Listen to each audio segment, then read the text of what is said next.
Hoy celebramos el Día de la Restauración.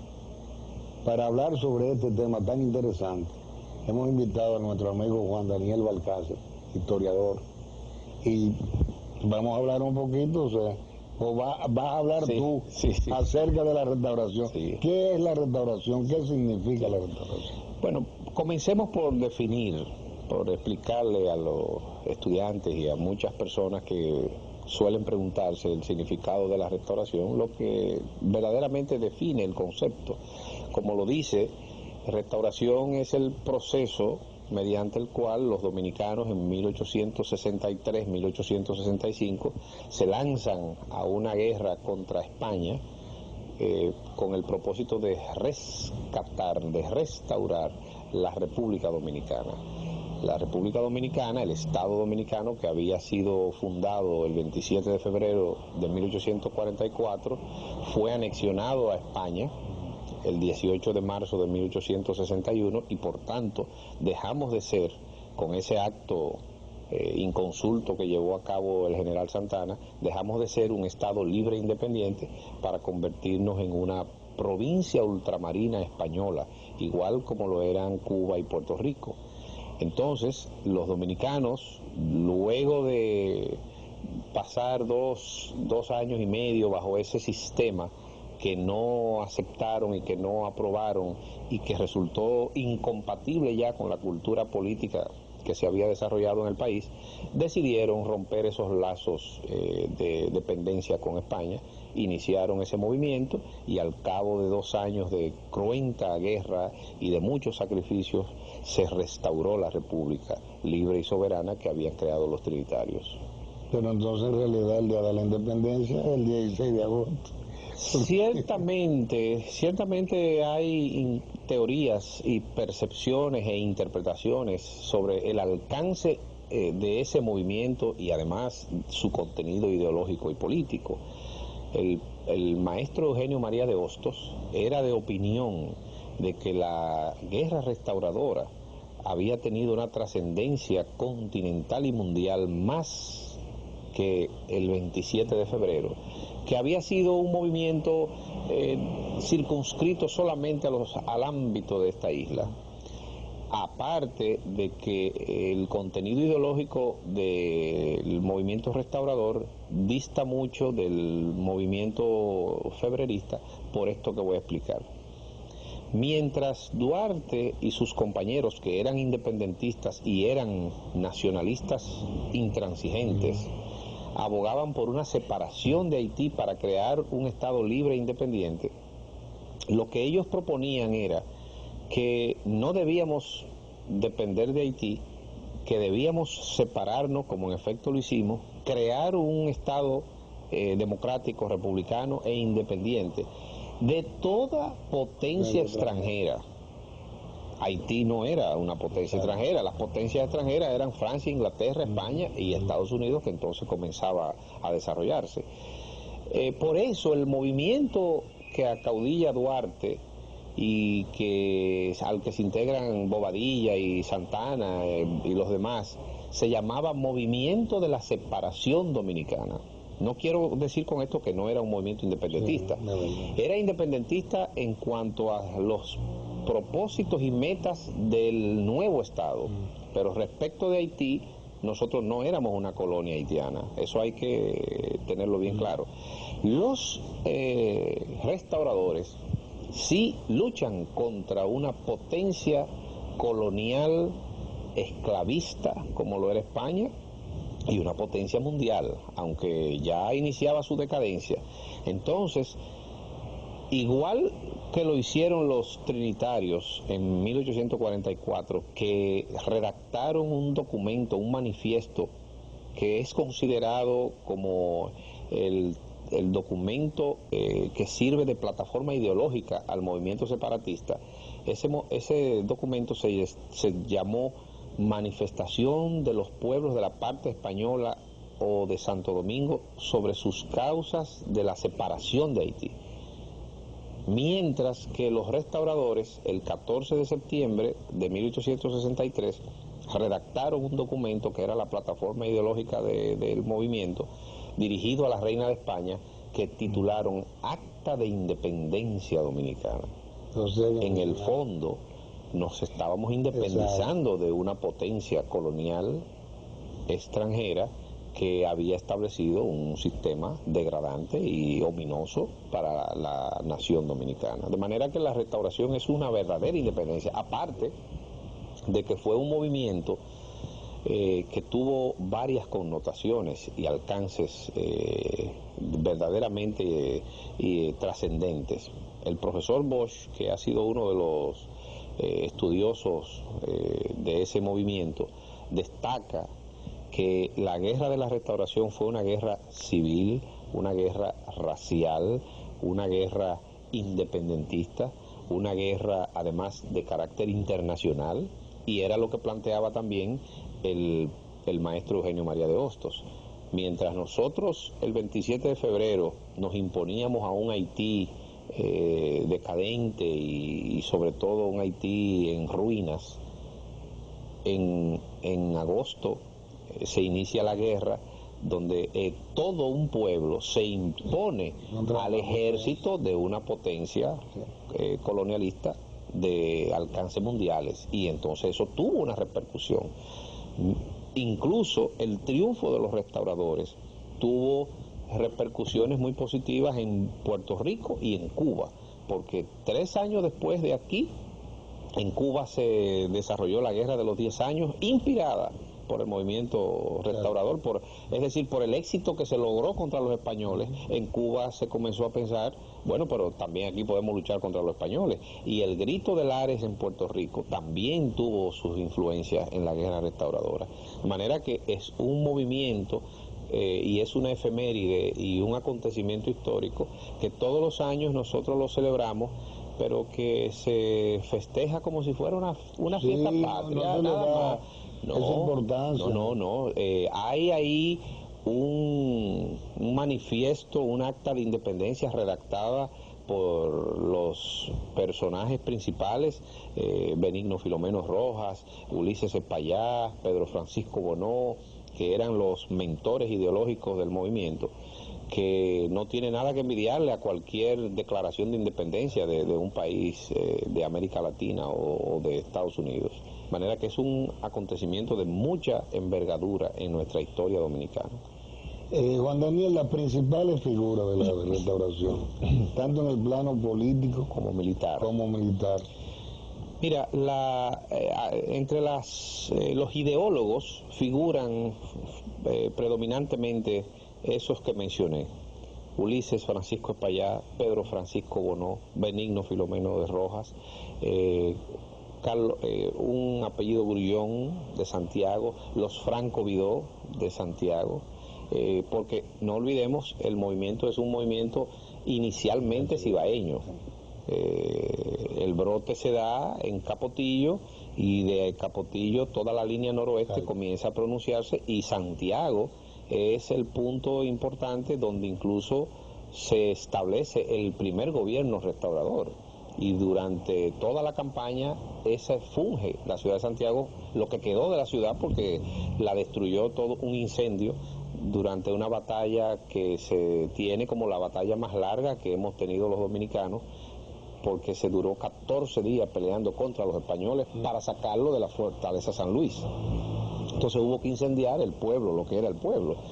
De manera que el pueblo de Santiago fue el centro de operaciones de la guerra restauradora y sede del gobierno restaurador, cuyo primer presidente fue el general Pepillo Salcedo.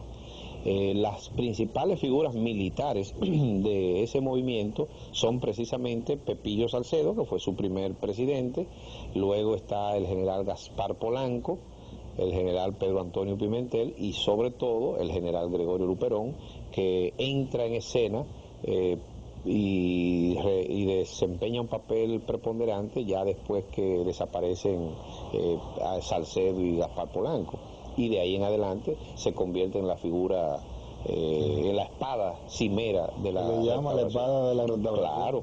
Claro. Acaudilló y además contuvo el avance de Santa Anna cuando pretendió vía la cordillera central llegar al Cibao, y es Luperón el que detiene ese avance de los españoles que dirigía Santa Anna. De manera que esos primeros líderes militares, además de una nómina interminable de soldados que les rindieron un servicio valiosísimo a la patria, esos fueron las primeras figuras, y verdaderamente desempeñaron una labor encomiable en defensa del nacionalismo, de la independencia y de lo que se tenía como un retorno al movimiento de los trinitarios.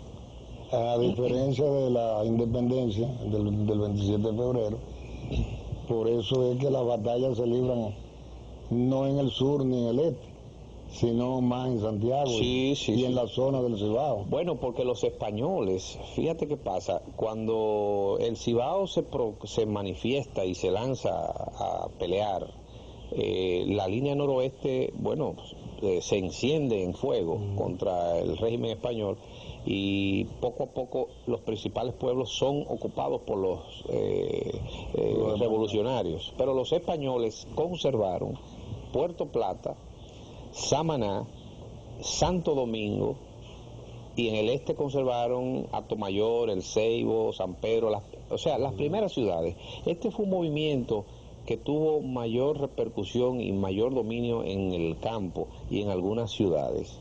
Y Montecristi también, es decir, los que eran puertos, ciudades puertos, estuvieron siempre bajo el control de los españoles, pero los dominicanos desarrollaron en el campo y desarrollaron su sistema de guerra de guerrillas que ideó el general Ramón Matías Mella, y además las enfermedades naturales del medio que diezmaron las tropas españolas. Con esos elementos nosotros derrotamos a los españoles en 2 años. O sea que la figura de Mella también fue determinante en la restauración. Claro, primero, coherentemente con su posición duartista, se integra a la restauración. Diseña toda una metodología militar para enfrentar a los restauradores, a los españoles, y eso se conserva.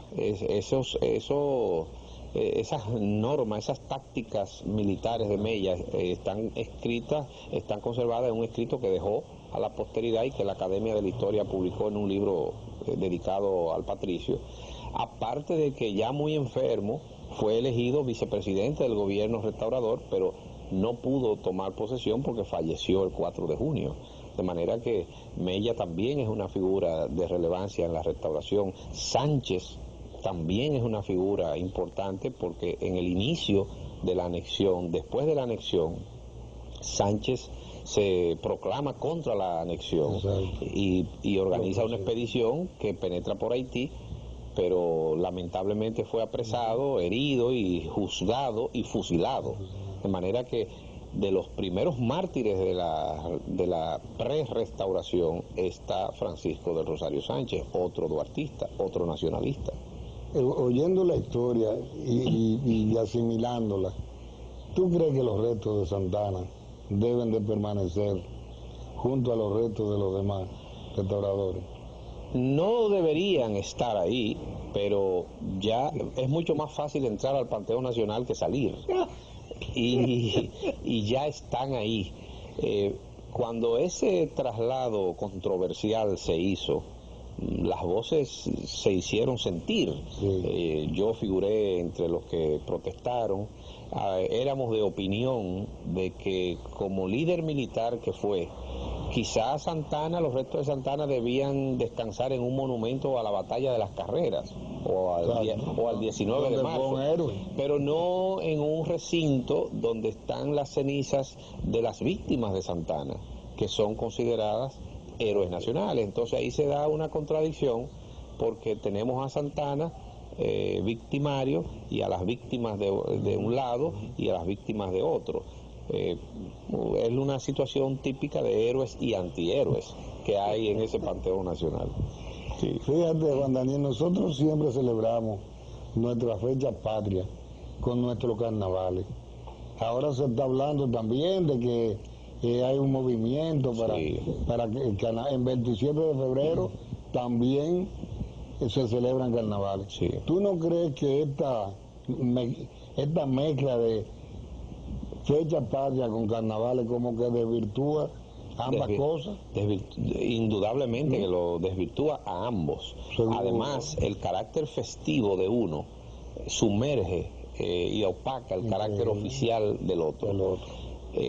El licenciado Checo, historiador, ha hecho aportes interesantísimos sobre ese particular, y además hubo una comisión, de la Comisión de Efemérides Patrias y del Patronato de la Ciudad Colonial, que propusieron a las autoridades resolver esa situación. Seguro. No es que nosotros celebramos las fechas patrias con el carnaval, es que coincide el 27 de febrero con el carnaval y con la cuaresma, en el caso del 27 de febrero. Entonces, lo que se podría, porque entonces se está tratando de mover la fecha para el 16 de agosto. Otra cosa, yo soy partidario incluso de cambiar la toma de posesión, porque cuando se elige un gobierno, las autoridades asumen su nuevo mandato, o el mandato para el periodo que han sido electos el 16 de agosto.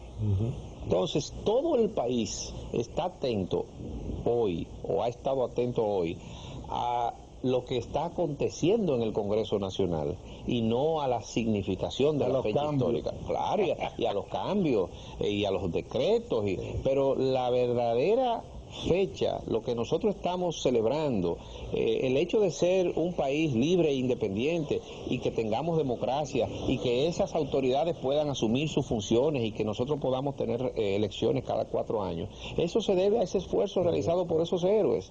Entonces, no debería colidir, chocar una fecha de tanta trascendencia como el 16 de agosto con una toma de posesión que, como es político y como es actualidad, tiene indiscutiblemente mayor interés para la población y para los periodistas y para los medios de comunicación. Están atentos al acontecer político y no a lo que se está celebrando históricamente. En otros países ocurre diferente.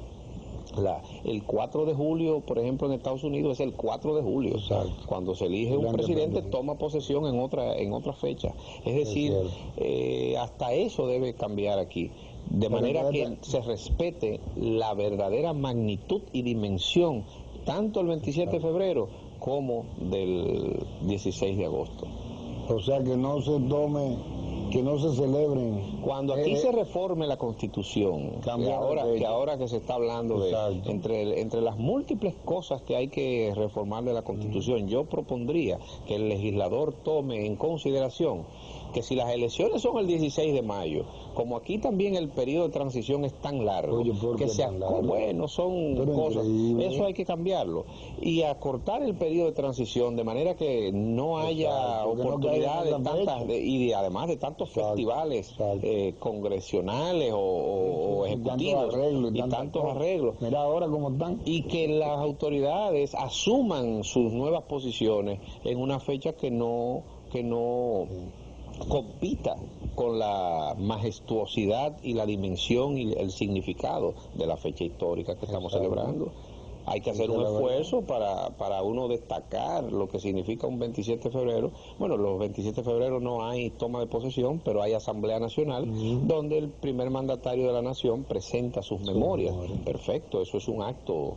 Y luego les rinden honor a los creadores de la República. Pero el 16 de agosto debería ser solemnemente celebrado exclusivamente para lo que significa la fecha y no distraer la atención de nadie con tomas de posesión o con cambio de autoridades o con decretos, con carnavales y mucho menos carnavales. ¿Cómo no? Sí. Juan Daniel, ¿qué es lo más, qué se podría resaltar más de esta fecha para la juventud que tampoco estudia nuestra historia? Sobre todo el deseo y el interés y el deber de todos los dominicanos de defender nuestra independencia, nuestra autonomía, nuestra identidad como nación. Si hay un legado importante y además inestimable de la guerra restauradora, es que los dominicanos emergimos de esa jornada bélica con una clara conciencia de lo que ya era la nación y de lo que era la identidad del dominicano. A partir de la restauración, los dominicanos, pues nuestros gobernantes no volvieron a hablar, salvo excepciones, de anexión, ni de incorporarnos a otros países, porque ya los dominicanos se estaban acostumbrando a vivir bajo un sistema democrático y estaban conformando una cultura política. De manera que la lección principal de la gesta restauradora está en que fortaleció la fe del dominicano para creer en su capacidad para gobernarse por sí mismo y abrirse paso hacia el futuro con su propio esfuerzo. Y eso es lo que nosotros tenemos que defender, la capacidad que nosotros tenemos y el derecho que tenemos para hacer nuestro destino y además proporcionarnos una sociedad equitativa y libre para todos. ¿Cómo no, Juan Daniel? Bueno, esperaremos la próxima fecha. Gracias. Que poquito a poco vamos llevando esta especie de conferencia chiquitita. Sí, cierto. ¿Cómo no? Sí, porque en realidad yo creo que los países o los pueblos que no estudian su historia no pueden ni quererlo ni aprender de ella. Quizás por eso repitamos tanto. Se cometen muchos errores. Y cuando uno estudia y analiza y examina el pasado, dice, pero estas cosas parecían, esto ocurría antes. Yo decía el otro día que yo puedo poner un programa de radio del 72 y son los mismos problemas y los mismos apellidos. Exacto, sí, hay una inamovilidad ahora. Increíble. Yo creo que es de los pocos países donde la historia está detenida. Inamovible. Gracias. Qué bien, gracias a ti.